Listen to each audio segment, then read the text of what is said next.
It wasn't supposed to happen. I wasn't the type of woman who would ever find herself in this situation, or so I thought. I had a life that most would envy, a stable career, a loving husband, and a circle of friends that supported me through thick and thin. But one night, one decision, changed everything. If you're reading this, you're probably full of questions. Maybe you want to know why I did it, how I could betray someone I loved, or what the fallout was. I'm here to tell you my story, unfiltered. Ask me anything. My name is Leah, and I'm 33 years old. My husband, Sam, and I have been married for 5 years. We met in college, both of us bright-eyed and optimistic about our future. He was my first real love, the kind that makes you feel like you're floating. We were inseparable, sharing every detail of our lives, supporting each other through every challenge. He was my rock, the one person I knew I could always count on. Our life together was good.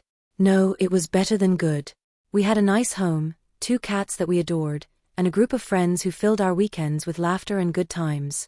We both had steady jobs, he was an engineer, and I was in marketing. We were a team, tackling life's ups and downs together. But as anyone who's been in a long-term relationship knows, the initial euphoria fades over time. The passion that once defined our relationship slowly gave way to routine. We were still happy, but something was missing. I couldn't put my finger on it at first, and I didn't want to admit it, even to myself. I loved Sam, but I was starting to feel restless, like there was a part of me that wasn't being fulfilled. I first met him at a work conference. His name was Ryan, and he was everything Sam wasn't. He was charming, spontaneous, and had a sense of adventure that I found intoxicating. He worked for a different company, and we only interacted briefly during the conference. But there was an instant connection, a spark that I hadn't felt in years. It started innocently enough, an exchange of emails about work-related matters, a few jokes here and there. But soon, our conversations took on a more personal tone. We started talking about our lives, our dreams, our frustrations. I found myself looking forward to his messages, the way he made me feel alive again. I knew it was wrong. I knew I was playing with fire, but I couldn't stop. It felt like I was waking up from a long sleep, and I didn't want to go back to the way things were. Ryan made me feel seen, desired, in a way that I hadn't felt in a long time. It happened one night when Sam was out of town for work. Ryan and I had been texting all day, and I could feel the tension building. He asked if I wanted to meet up for a drink, and without thinking, I said yes. I knew what I was doing, but I didn't want to stop. We met at a bar downtown, a place where I knew no one would recognize me. The conversation flowed easily, and I found myself laughing and smiling in a way I hadn't in months. I could feel the attraction between us growing stronger with each passing minute. After a few drinks, he suggested we go back to his hotel room.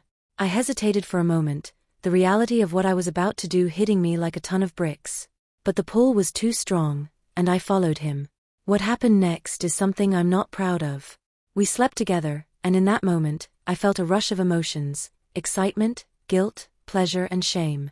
I knew I had crossed a line that I could never uncross, and yet, I didn't regret it. Not at that moment. The next morning, the weight of what I had done came crashing down on me. I felt sick to my stomach, not just because I had cheated on my husband, but because I had enjoyed it. I wanted to pretend it never happened, to go back to my life with Sam and forget about Ryan. But I knew that wasn't possible. Ryan and I continued to see each other for a few weeks, but the thrill of the affair quickly wore off. The guilt became unbearable, and I started to feel like a stranger in my own life. I was lying to everyone, my husband, my friends, and myself. Eventually, I ended things with Ryan. It wasn't dramatic or emotional, we both knew it was for the best. But the damage was already done. I had betrayed the man I loved, and I couldn't take it back. For weeks, I wrestled with whether or not to tell Sam. I knew that if I told him, it would destroy him. But the guilt was eating me alive, and I couldn't keep lying to him. I needed to come clean, no matter the cost. One evening, I sat him down and told him everything. I'll never forget the look on his face, shock, disbelief, and then the tears. He didn't say anything for a long time, just sat there staring at the floor. Finally, he asked me why. I didn't have a good answer. I told him about how I'd been feeling, about the spark that had been missing in our relationship. But I knew those were just excuses. The truth was, I had been selfish, and I had hurt the one person who had always been there for me. Sam was devastated, and rightfully so. He asked me if I loved Ryan, and I told him the truth, I didn't. It was never about love, it was about feeling alive, about filling a void that I didn't even fully understand. But that didn't make it any easier for him to hear. We talked for hours that night, and by the end of it, I wasn't sure if our marriage would survive. He told me he needed time to think, and I understood. I didn't deserve his forgiveness, and I wasn't sure if I even wanted it. Part of me felt like I deserved to be punished for what I had done. The weeks that followed were some of the hardest of my life. Sam and I were still living together, but there was a distance between us that hadn't been there before. We tried to go about our daily lives, but everything felt different. The trust that had once been the foundation of our relationship was shattered, and I didn't know if it could ever be rebuilt. But despite everything, we both knew we didn't want to throw away our marriage without trying to fix it. We started seeing a therapist, both individually and as a couple. It was hard, painful work, but it was necessary. We had to confront our issues head-on, and that meant being brutally honest with each other. In therapy, we talked about everything: my feelings of restlessness, the problems in our relationship that I had been too afraid to address, and the affair. Sam shared his own feelings of hurt and betrayal, and for the first time, I started to understand the full impact of what I had done. It wasn't just about the physical act of cheating, it was about the lies, the deceit, and the broken trust. I had taken something sacred and thrown it away, and it was going to take a long time to repair the damage. Forgiveness is a tricky thing. It's not something that happens overnight, and it's not something you can force. Sam told me that he wanted to forgive me, but he didn't know if he could. And I understood. I didn't deserve his forgiveness, but I wanted it more than anything. We continued to work on our marriage, and slowly, things started to improve. We learned how to communicate better, how to be more honest with each other. We started spending more time together, trying to rediscover the connection that had brought us together in the first place.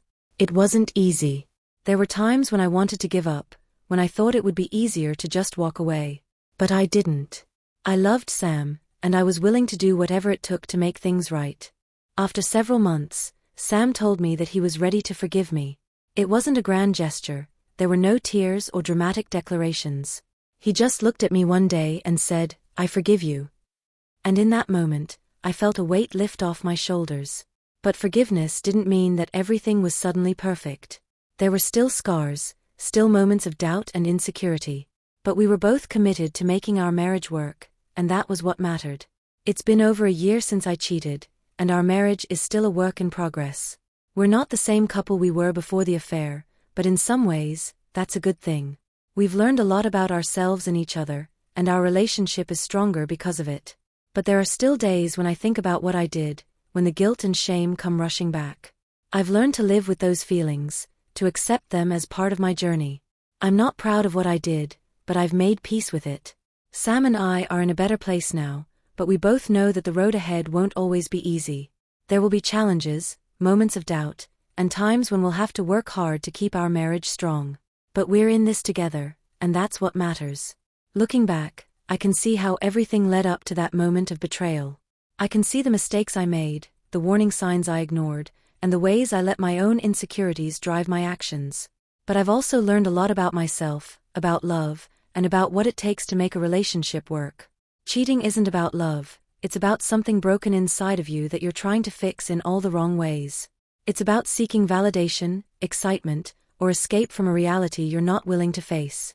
But in the end, it only leaves you feeling emptier than before. If I could go back and undo what I did, I would. But I can't. All I can do is move forward, learn from my mistakes, and try to be a better person, a better wife. So, here I am, sharing my story with you. Ask me anything.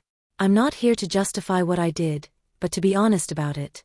Maybe my story will help someone else who's struggling, someone who feels the way I did and doesn't know how to fix it. Because if there's one thing I've learned, it's that no relationship is perfect. We all have our struggles, our moments of weakness. But it's how we deal with those moments, how we learn from them, that defines who we are. And if you're reading this and you're in a relationship that's going through a rough patch, know that you're not alone. It's okay to feel lost, to question things, to wonder if you're on the right path. But before you make a decision that could change everything, take a step back and think about what really matters. Because once you cross that line, there's no going back. And while forgiveness is possible, forgetting isn't. The scars will always be there, a reminder of what was lost and what was found. So, ask me anything. I'm ready to answer.